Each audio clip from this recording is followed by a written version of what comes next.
Très bien. Maintenant que vous avez engrangé toutes ces informations, nous allons revenir pour voir, après les symptômes, après les diagnostics, les solutions. Donc les différentes solutions, on va commencer toujours dans notre séquence par le commencement. Voyons voir pour le circuit d'alimentation.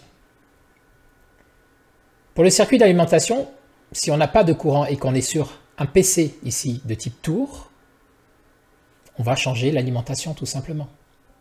Une fois qu'on aura identifié que ce n'est pas la prise et que ce n'est pas le câble et qu'on n'a pas oublié le bouton marche-arrêt sur le boîtier d'alimentation et qu'on n'entend pas l'alimentation fonctionner, on va remplacer l'alimentation. On verra un peu plus tard, en détail, comment remplacer l'alimentation du PC. Si on est sur un portable, le chargeur de portable a été détecté comme HS, qu'est-ce qu'on va faire? On va changer le chargeur du portable. À partir du moment où le chargeur du portable est OK, on va pouvoir redémarrer le portable et avancer. Si on a affaire à une batterie qui est HS, sur certains portables, quand la batterie est complètement HS, elle va mettre le PC en sécurité et donc même si on a le chargeur du portable qui est branché à l'ordinateur et la batterie à l'intérieur qui ne fonctionne plus. Dans ces cas-là, ce que vous allez faire systématiquement, on le verra en détail un peu plus tard, c'est que vous allez retirer la batterie du portable pour faire votre test. Donc vous enlevez la batterie du portable, vous branchez votre portable avec son chargeur et vous testez. Si le portable ne marche pas, vous remplacez le chargeur avec un chargeur universel qui marche lui pour tester. Et si le portable ne démarre pas, à ce moment-là, vous pourrez en conclure que le problème est plus grave et que ça ne concerne pas la batterie. Par contre, si vous enlevez la batterie du portable avec le chargeur d'origine et que le portable redémarre, alors à ce moment-là, c'est un problème de batterie et cette batterie, il faut la changer parce que même si, en principe, elle n'est pas censée interdire au PC de démarrer même si elle est défectueuse, certaines batteries complètement défectueuses envoient un signal à la carte mère qui la met en sécurité.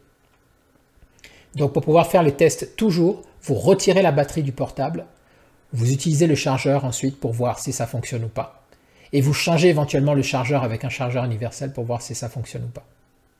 Voilà. Mais vous ne laissez pas la batterie dans le portable. Et comme ça, vous pouvez en déduire que si jamais sans la batterie, le PC marche avec votre chargeur, c'est qu'il faut changer la batterie et on verra comment changer une batterie. Bien, ça c'est pour l'alimentation. Si jamais l'alimentation de portable, vous avez la batterie qui ne fonctionne pas, que vous avez retirée, le portable est censé fonctionner avec son chargeur. Vous changez le chargeur en mettant un chargeur universel et que là, ça ne démarre toujours pas, dans ce cas-là, vous avez affaire à un court-circuit sur la carte mère. Court-circuit sur la carte mère, on verra ça un peu plus tard, court-circuit sur la carte mère, c'est quasiment game over. Passons au BIOS maintenant. Le BIOS ne se réveille pas. Alors ici, je vous ai dit, il y a trois options.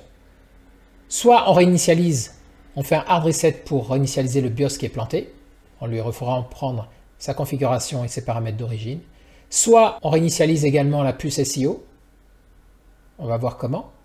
Et si vous avez fait le hard reset et la réinitialisation de la puce SIO et que là, vous avez toujours un BIOS qui refuse de démarrer alors que l'alimentation fonctionne, dans ce cas-là, c'est également un problème de court-circuit sur la carte mère. Et là, c'est game over. Parce que dans cette formation, je ne vais pas vous former à l'électronique et à la réparation de carte mère.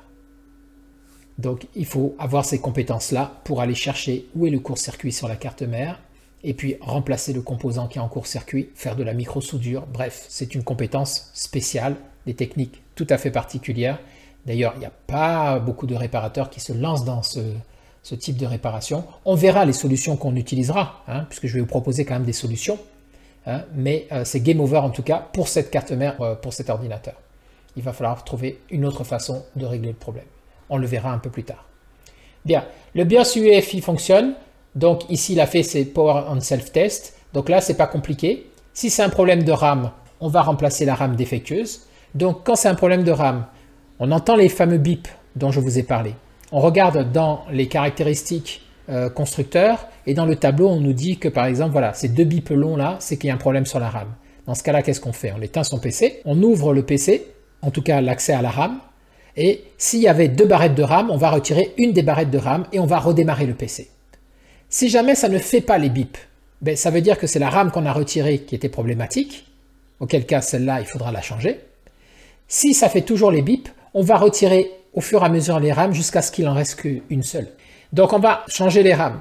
Alors une fois qu'on a remplacé les RAM comme ça, et puis que finalement on se rend compte qu'on n'a aucune des RAM qui marche, souvent au lieu d'incriminer toutes les RAM en même temps, pensez au connecteur de la RAM. Sur la carte mère, les RAM sont enfichées dans un connecteur, que ce soit une carte mère de tour ou de portable, les RAM sont enfichées dans des connecteurs.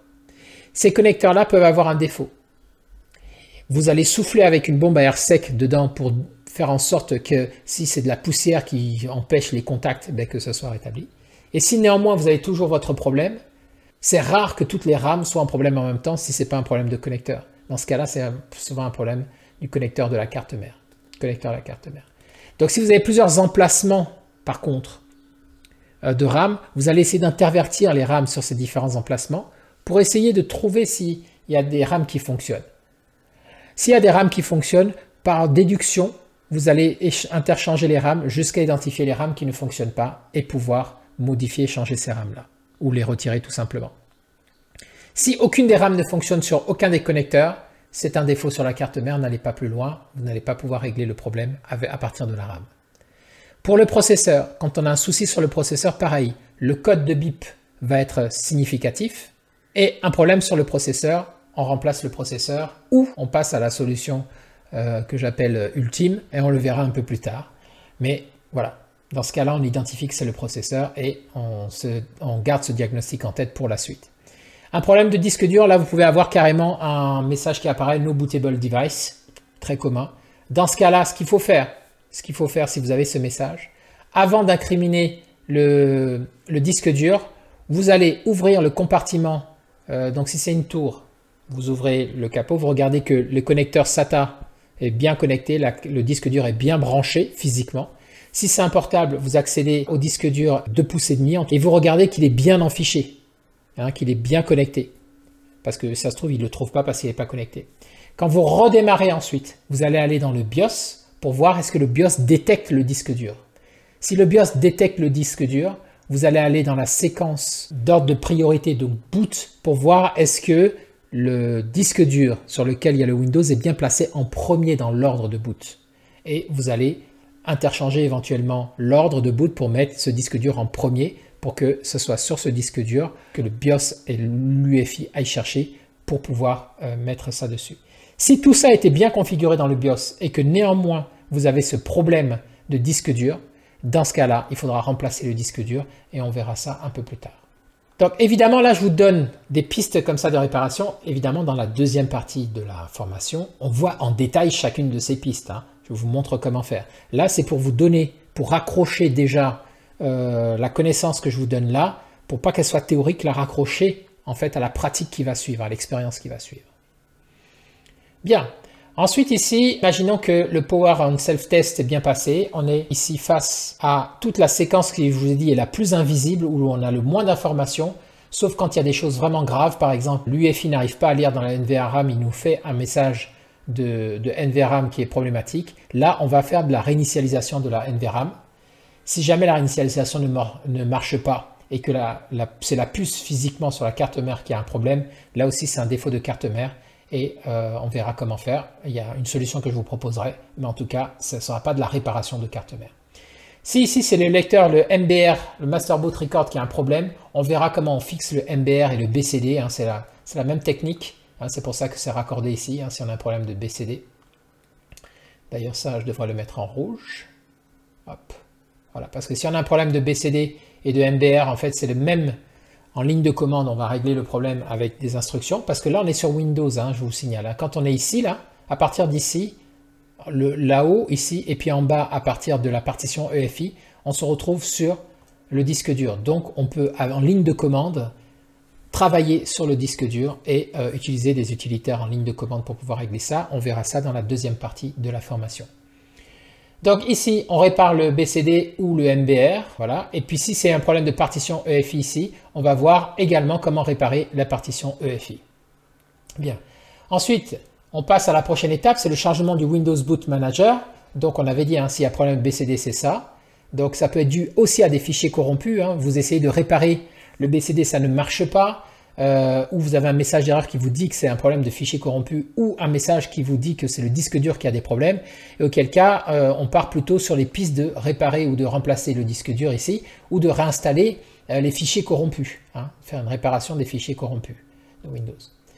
Ensuite on passe au chargement du noyau. Ici vous allez avoir une erreur spécifique. Quand Windows n'arrive pas à charger son noyau en mémoire, vous allez avoir une erreur qui est l'erreur NTOS kernel. Et donc cette erreur-là, on va voir comment réparer les fichiers système pour que en fait, ça puisse se mettre en place. Et ça peut être aussi un problème de pilote, c'est-à-dire qu'il a chargé le noyau et il charge aussi les pilotes, comme on a dit. Et là, s'il a un problème sur les pilotes, il peut vous afficher le message bleu de la mort qui tue. Alors là, on va dans ce cas-là réparer les fichiers système et réparer éventuellement les pilotes ou demander à redémarrer. C'est à ce moment-là qu'on des fois on demande à redémarrer en mode sans échec, c'est-à-dire qu'il démarre le Windows sans charger tous les pilotes, qu'il n'en charge que quelques-uns, ou qu'il les charge au fur et à mesure, de sorte à ce qu'on puisse identifier sur quel pilote il bloque, hein, pour pouvoir intervenir.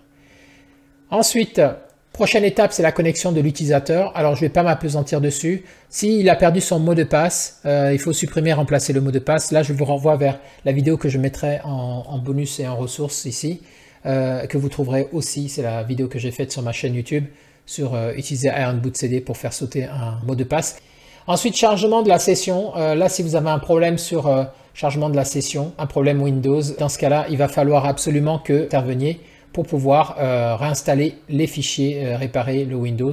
Alors souvent, ça consiste à mettre le Windows sur lui-même, réinstaller le Windows sur lui-même pour qu'il puisse corriger les erreurs. Ça évite de perdre aussi les données dans ces cas-là. Voilà, et après on arrive au bureau chargé. Donc voilà, passer en revue les premières pistes pour finir cette première partie de la formation. Donc ce qu'on a vu jusque-là, c'était toute la séquence de démarrage. Donc ça, c'est vraiment le noyau principal sur lequel vous devez avoir des connaissances, parce qu'on a vu que c'est sur ces connaissances-là que vous allez vous placer pour pouvoir identifier à quel moment votre PC est bloqué dans toute la course de démarrage, entre le moment où on appuie sur le bouton et le moment où on arrive sur le bureau. On a vu quels étaient les symptômes.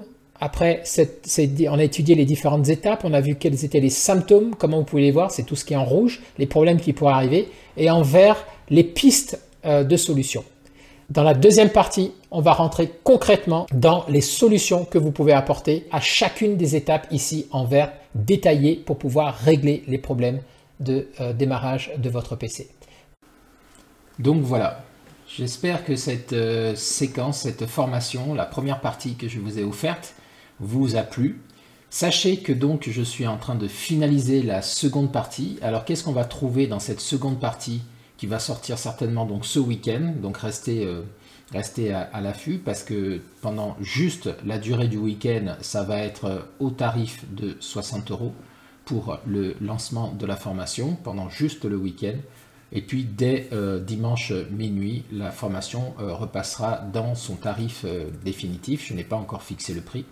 Mais en tout cas, ce qui est sûr, c'est que ce week-end, elle sera à 60 €. Alors cette formation, ça sera quoi? Ça sera toute la première partie que vous avez vue gratuitement sur la chaîne, avec les ressources. Alors les ressources, c'est tous les schémas que j'ai montrés et que j'ai expliqués dans cette partie, plus certaines ressources supplémentaires comme les touches de démarrage de BIOS, etc., etc.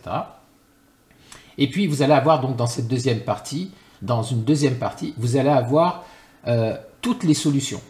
On a abordé là aujourd'hui dans cette quatrième partie de la première partie, ça fait beaucoup de parties. Donc on a abordé aujourd'hui des pistes de solutions, mais je ne suis pas rentré ni dans la logique ni dans le détail de comment il faut appliquer ces solutions. Et bien dans la deuxième partie, c'est ce que l'on va voir. Là, je vous montre le schéma complet. Vous voyez que ça n'a rien à voir avec le schéma que je viens de vous montrer. Ça, c'est le schéma complet donc des solutions que je vais déployer en détail dans la deuxième partie de la formation. C'est toutes les solutions avec la logique de comment et à quel moment vous devez les utiliser par rapport aux symptômes qu'on vient de voir. Et puis, il y aura une troisième partie dans la formation. Et pour moi, c'est la partie à laquelle je tiens le plus. Cette partie-là, c'est ma méthode à moi. Parce qu'il y a la méthode complète que je vous donne, parce que vous n'êtes pas obligé d'adopter ma méthode, mais je vous donne également ma méthode. Et ma méthode, en fait, elle est basée uniquement sur l'efficacité. Si vous suivez la chaîne, vous commencez à comprendre en fait qu'il y a deux choses qui sont importantes pour moi. La simplicité dans les explications pour être sûr qu'on sache exactement ce qu'on fait, donc sans aller trop dans les détails complexes et techniques qui ne servent à rien, mais vraiment du pratico-pratique.